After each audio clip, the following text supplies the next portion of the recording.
Halina't muli po nating pakinggan at panoorin ang mga video ng Mensahero ng Silangan. Dahil sa mga video pong ito, dito po natin masumpungan ang mga kasagutan sa atin pong mga matagal ng katanungan. Tara po, panoorin po natin.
Masayang bati sa kapwa nating mga Pilipino mula sa Luzon, Visayas at Mindanao. Hindi po tayo magpapaligoy-ligoy dito sa ating pagtatalakay. Sasagutin lang po natin ang mga issues tungkol sa China-PH relations at saka ang tungkol sa West Philippine Sea. Pagkatapos nito, tanungin po ang sarili kung tama ba ang attitude natin sa China. Kung nagagalit ka sa China, fine, wala pong problema sa atin yan. Pero, tanungin mo rin ang iyong sarili kung dapat nga bang magalit. Kung napamahal naman sa'yo ang China, tanungin mo rin ang sarili mo kung tama ba. Reality check po ito. Gamitin sana ang tamang pag-iisip para timbangin ang mga sitwasyon. Hindi po kasi tama yung basta galit ako at basta gusto ko sila. Dapat po ay may basihan. Sisimulan natin ang pagtatalakay sa history ng ating mga ninuno para makita kung ano ang China sa atin at ano tayo sa kanila. Pagkatapos niyan, nasa inyo na po ang pagpapasya. Paunawa, alisin muna ang pagkasuklam at mga prejudice. Kumbaga, reset muna ang isipan. Bigyan ng daan ang impormasyon para maintindihan. Balikan natin ang panahon ng ating mga ninuno. Mahigit 300 years bago pa man dumating ang mga Kastila, ang ating mga ninuno ay may maayos ng relasyon sa China. Pumupunta pa sila sa Beijing upang mag-courtesy visit sa Chinese Emperor. Dahil sa magandang relasyon, umusbong ang ekonomiya ng ating lupain na noon ay hindi pa ganap na bansa. Itinuring ang Manila bilang metropolis of the Eastern World. Ibig sabihin, tayo ang itinuturing na sentro ng komersyo at kalakaran sa silangan. Maraming barko mula sa iba't ibang panig ng mundo ang dumadaong sa Pasig River upang makipagkalakalan. Konektado tayo sa maritime route ng ancient Silk Road. Yan ang glorious days bago dumating ang mga Europeans. Sa alinmang bansa sa Southeast Asia, namumukod tanging ang China ang permanente at pinakamalaking trading partner ng mga Pilipino. Magaling silang mag-imbento ng mga simpleng produkto na talagang kailangan ng tao, kagaya ng sipilyo, karayom na pangtahi, at higit sa lahat, papel. Likas sa mga incheck ang pagiging creative or inventor. Paikot-ikot na ang mga incheck sa ating mga isla bago dumating ang mga Kastila. Walang pangyayari or kahit katiting na senyales na ninais nilang sakupin ang anumang bahagi ng lupain or karagatan. Ang tanging hangad nila ay magandang relasyon para tuloy-tuloy ang komersyo. Ang tawag sa atin ng mga incheck noon ay Golden Neighbor. Mula sa Boxer Codex, makikitang ang sinaunang mga Pilipino ay sagana sa ginto. Yan ay dokumentado din ni Pigafetta, isang Italianong manunulat at historian ni Magellan. Tingnan natin ang mga pangyayari sa panahon ng mga Kastila. Dahil sa pagiging malapit ng ating mga ninuno sa mga Intsik, nabuo ang hinala at pagdududa ng mga Kastila laban sa mga Intsik. Nagsimulang kumalat ang agam-agam at mga propaganda na ang mga Intsik ay mga mamamatay tao at bumubuo ng insureksyon laban sa mga Kastila. Sinabi din ng mga sinaunang manunulat o mga katumbas ng media natin ngayon na naging masama ang epekto ng mga Intsik sa mga katutubo. Umunlad daw ang mga katutubo sa larangan ng komersyo, ngunit hindi sa Christianity at customs. Naging masama daw ang kanilang pamumuhay dahil sa impluwensya ng mga Intsik. Dito na nagsimulang masira ang magandang relasyon ng mga Pilipino sa Intsik. Habang lumilipas ang panahon, nagiging masama na ang tingin ng mga Pilipino na nooy nagsisimula ng tangkilikin ang makakanlurang kultura. Kasabay nito ang unti-unting pagbagsak ng komersyo ng lupain dahil sa panghihimasok ng mga Kastilang sumakop sa atin. Dumating sa punto na may 3 Intsik na pinatay dahil sa pagsususpetsa ng mga Kastila na nilulusob na sila ng mga Intsik. Tinatawag yan sa English na paranoia o ang sobrang pagsususpetsa na walang rasonableng dahilan. Dahil sa pangyayari, naghimagsik ang mga Intsik laban sa mga Kastila. Sinunog nila ang mga pueblo ng Quiapo at Tondo at maraming Pilipino ang namatay sa pangyayaring yan. Hindi klarado kung paano at bakit napatay ang mga Pilipino dahil sa paghihimagsik ng mga Intsik laban sa mga Kastila. Malaki ang posibilidad na ang mga Pilipinong ito ay kumampi sa mga Kastila. Taong 1636, hinigpitan ng Espanya ang pakikipagkalakaran sa mga Intsik. Hindi pinayagang makapasok sa South America ang mga produkto na nanggagaling sa China at Pilipinas. Sa makabagong panahon, ang tawag natin dito ay trade war na kagaya ng nangyayari sa pagitan ng China at Amerika ngayon. Dito na tuluyang bumagsak ang ekonomiya ng Manila at ng buong Pilipinas.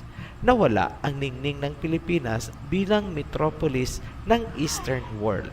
Dahil sa pagbabawal ng mga produkto galing China at Pilipinas, kinapos din ng supply ang South America at mga karatig bansa. Sa madaling salita, hindi lamang ang Pilipinas at China ang nagdusa, kundi pati ang South America at mga karatig bansa gaya ng Mexico at Brazil. Dahil sa pagbagsak ng ekonomiya, muling binigyang laya ng mga Kastila ang mga Intsik na muling magkomersyo. Muling bumalik ang mga Intsik sa Pilipinas noong 1639. Ngunit, hindi lamang bilang mga mangangalakal or merchants, kundi bilang mga colonists or mananakop na. Gusto nilang agawin ang lupain ng Pilipinas mula sa mga Kastila. Ang mga Intsik na ito ay nanirahan sa Calamba, Laguna. Tandaan po natin itong lugar, Calamba, Laguna, dahil dito uusbong ang kinikilala nating national hero na si Jose Rizal. Meron po kaming hiwalay na videos tungkol sa pagkatao ni Jose Rizal at sa mga nakakubling impormasyon sa kanyang mga sinulat. Bago natin ipagpatuloy ang mga susunod na pangyayari, analyze muna natin ang parteng ito upang maunawaan. Tandaan po natin na sa loob ng mahigit 300 years bago pa man dumating ang mga Kastila, walang nagtangkang sumakop sa Pilipinas. Maayos at mapayapa ang ating relasyon sa ating mga kapitbahay. Labas-masok at paikot-ikot ang mga Intsik sa ating mga isla hanggang sa Sulu. Ngunit, dumating ang mga Kastila, sinakop ang ating lupain at pinanghimasukan nila ang magandang relasyon ng mga Pilipino sa Intsik. Bumagsak ang komersyo dahil umalis ang mga Intsik. Noong sila ay bumalik, nais na nilang i-colonize ang mga lupain. Tanong, kanino gustong agawin ng mga Intsik ang lupain at bakit nila ito gagawin? Bago sagutin ang tanong na yan, Tandaan na ang lupain ay pag-aari na ng mga Kastila. Hindi na ito sa mga Pilipino. Kung ganon, ang gagawin pala ng mga Inchik ay isang pagbawi ng lupain mula sa mga European. Tanong, sino pala ang tunay na kakampi at sino ang kaaway? Obvious po, di ba? Isa pang tanong, bakit gustong agawin ng mga Inchik ang Pilipinas mula sa mga Kastila? Simple lang, para maibalik ang magandang relasyon at masiglang komersyo gaya ng dati. Tandaan na kaya gumuho ang ningning ng Pilipinas ay dahil sa panghihimasok ng mga Kastila. Kung ilalagay natin ang ating sarili sa katayuan ng mga Inchik noon, isa lang ang mabubuo sa ating isipan. Hindi kayang protektahan ng mga Pilipino ang lupain. Yan ang nakita ng mga Inchik mula sa kasaysayan. Tandaan po yan dahil mahalaga yan sa usapin ng West Philippine Sea. Bumalik tayo sa sitwasyon ng mga Pilipino at Inchik ng kapanahonang yon. Patuloy ang pagpapakalat ng mga propaganda laban sa mga Inchik. Mga propaganda na naisalin sa sumunod na henerasyon. Ang mga Inchik ay mga marderos at masamang tao. Yan ang nagpasalin-salin sa bawat henerasyon hanggang sa atin ngayon. Balikan natin ang sitwasyon sa Calamba. May mahalagang papel na ginampanan ang lahing Inchik sa ating kalayaan. Ngunit, napakakunti ng nakapansin o halos walang nakakaalam. Yan ay nakapaloob sa Last Farewell ni Jose Rizal. May pagtatangka ba ang China na sakupin at agawan ng teritoryo ang mga Pilipino ayon sa kasaysayan? Wala po. Ito ang hamon namin sa sino mang magsasabi na propaganda ang aming inihahayag. Bigyan niyo po kami ng material sa history na dinigma tayo ng China at inagawa ng lupain o karagatan. Wala po kayong makukuha. Kaya namin ito binibigyan ng diin dahil ito ang premise kung paano mariresolba ang usapin sa West Philippine Sea. Yan po ay ayon sa aming analysis. May mga nagsasabi na tinangka daw sakupin ng mga Inchik ang ating bansa dahil sa ginawa ni Limahong. Klaruhin po natin na si Limahong ay isang pirata na nais ding madakip ng pamahalaang China noon. Si Limahong ay hindi kinatawan at lalong hindi inutusan ng bansang China na tayo ay sakupin. Yung isa pang sinasabi ay yung tungkol kay Koxinga na nagnais din daw na kunin ang Pilipinas. Linawin ulit natin na nais niyang kunin ang Pilipinas mula sa mga Kastila at hindi sa mga Pilipino. Isa pang tanong, ginawa ba ng mga Inchik ang pagmamalupit sa mga Pilipino gaya ng ginawa sa atin ng mga puti? Wala, hindi po. Kung ganon, wala palang rasonableng dahilan para kasuklaman ng mga Pilipino ang mga Inchik. Wala pang issue sa WPS or West Philippine Sea, pero bakit nag-iba ang attitude ng mga Pilipino sa mga Inchik? Yan ang dulot ng mga propaganda na nagpasalin-salin mula pa sa panahon ng mga Europeans. Mga propaganda na sinalo naman ng mga Amerikano, kaya hanggang Amerika, kinasusuklaman din ang mga Inchik. Ano ba ang kasalanan ng mga Inchik para kamuhian ng mga Pilipino at ng mga Amerikano? Parang nakakadismaya. Kung sino pa yung nagmalupit sa mga Pilipino, sila pa itong minahal at hinahangaan ng mga Pilipino habang lumalayo ang mga Pilipino sa mga Inchik. Lalo naman silang nagugumon sa liberalismo ng kanluran. Ang mga Pilipino ay parang mga gamo-gamo na naglalaro sa ningas ng lampara. Naaalala pa nyo ang kwento nung bata pa si Rizal? Lumagay naman tayo sa katayuan ng mga Inchik. Ano kaya ang tingin nila sa ating mga Pilipino ayon sa mga pangyayaring nasa kasaysayan. Una, nakita ng mga Inchik na noong wala pa ang mga European, maayos ang relasyon natin sa kanila. Alam nyo, ang ganyang sitwasyon ay mai-imagine mo sa dalawang bata na nasa nayon. Matalik silang magkaibigan.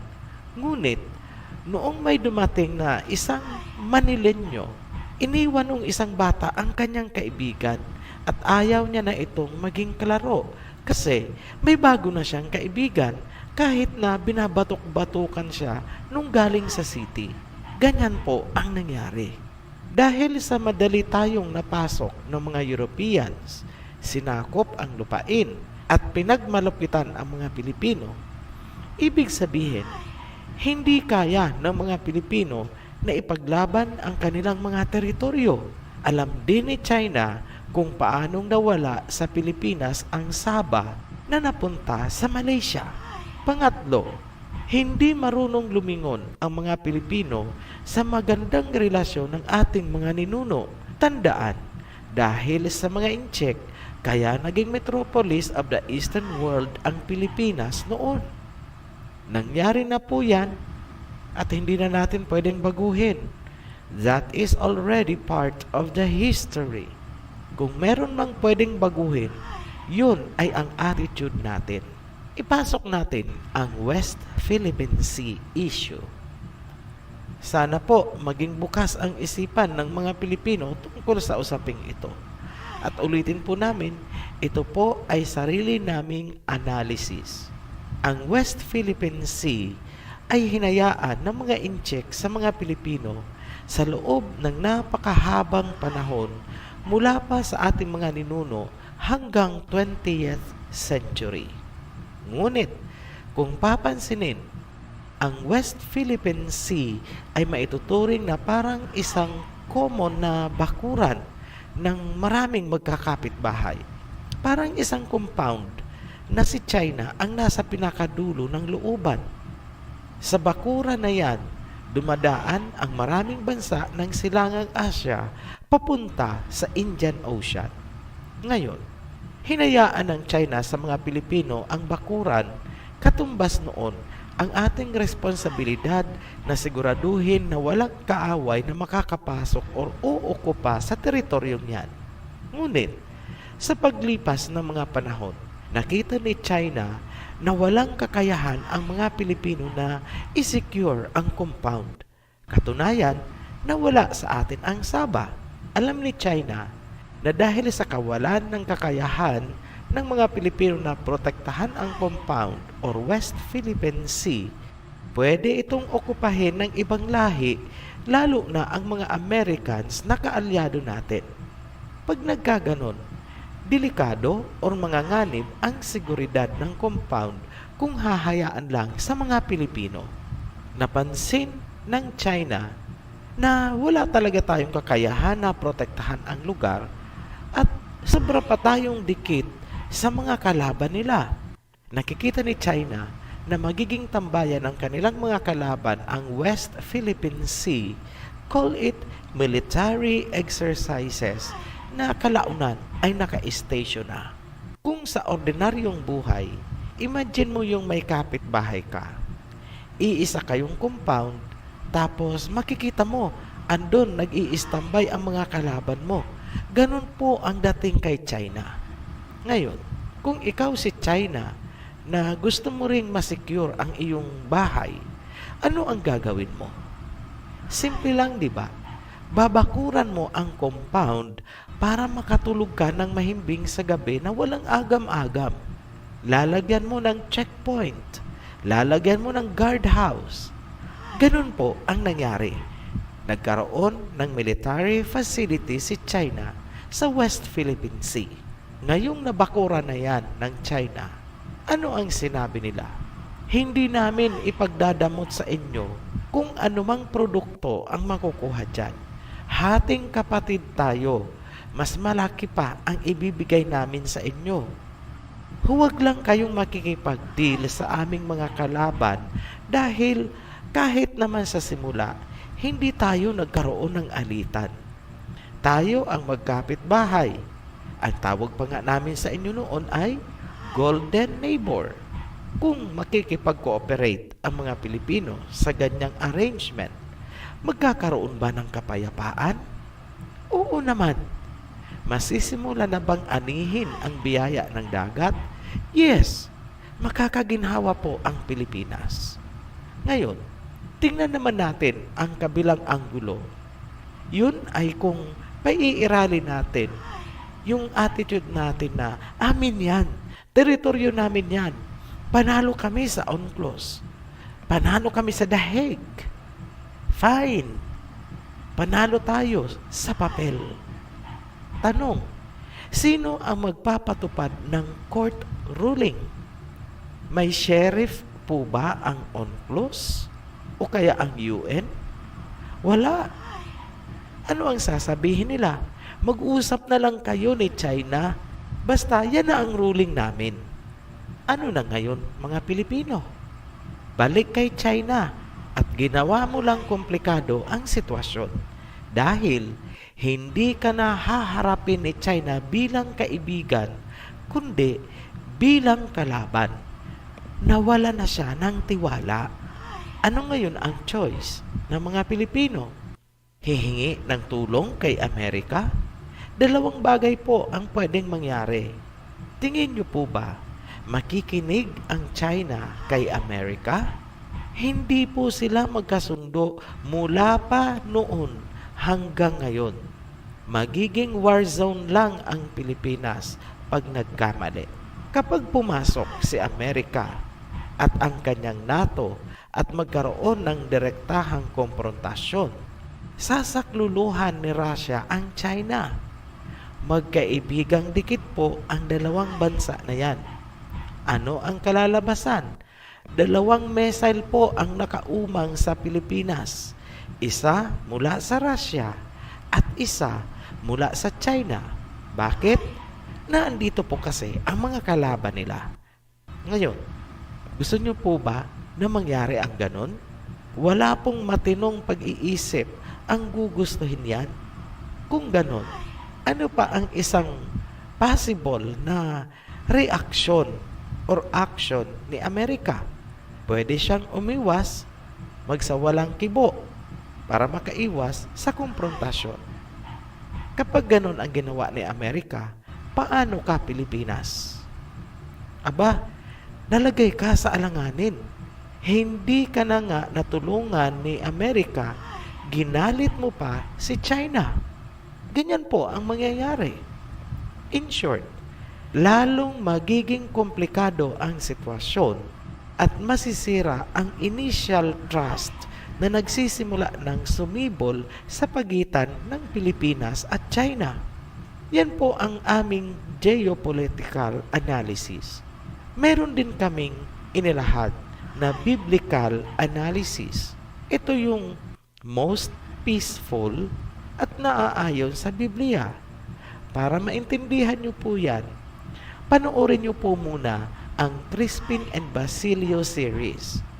At pagkatapos nun, tsaka nyo panoorin ang series ng Two Witnesses.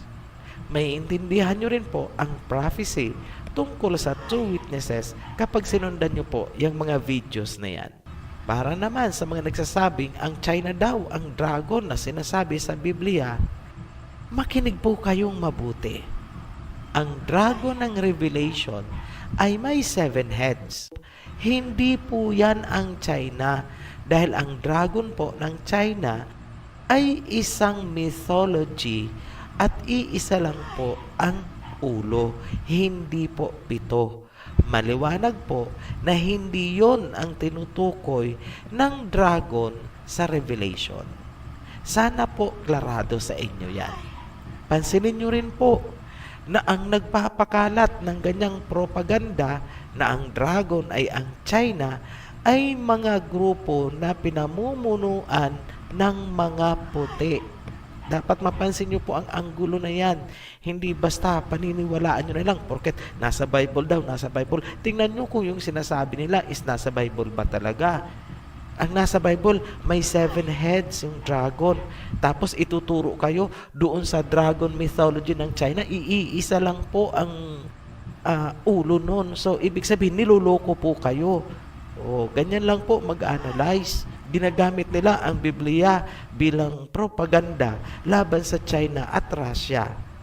Ngayon, alam nyo na po kung saan papunta ang mga taong bumabaluktot sa mga prophecy. Sa bottomless pit. Hanggang dito na lang po. Maraming salamat sa inyong pagsubaybay sa aming mga video. Kung sa tingin nyo po ay may katuturan at makakatulong ang video na ito, paki-like and share po para naman maraming makapanood. We invite you also to subscribe on our channel para kayo ay updated sa tuwing kami ay mag-a-upload ng bagong video. Maraming salamat po. Be blessed. Maraming salamat po sa inyong pakikinig at panonood ng video ito. At kung kayo po ay may natutunan, paki-like and share na rin po. At nasa baba po ang ating link para po sa inyong mga komento. Salamat po.